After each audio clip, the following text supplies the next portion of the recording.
guys, nandito ako sa likod ng school. Medyo madamo. Hindi lang medyo, talagang madamo. Punta lang ako dito sa gilid. Meron akong naispatan dito eh. Saglit lang ha. Ito kasi mga ano to eh. Mga tambak to. Pamitas muna tayo dito. Yes.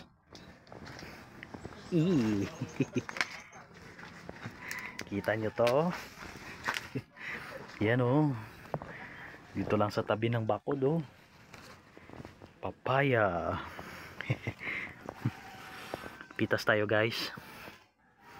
Yung panggulay natin no. Ayan. Isa lang no. Oh, goods na to. Nilamon da. Dami ho.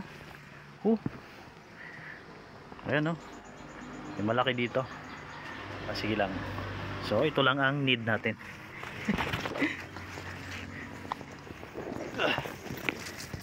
Okay. Sabi kailangan ang linisin to. Yun no. Siguro pag ano na lang, brigada eskwela no. Uy. Ayos na.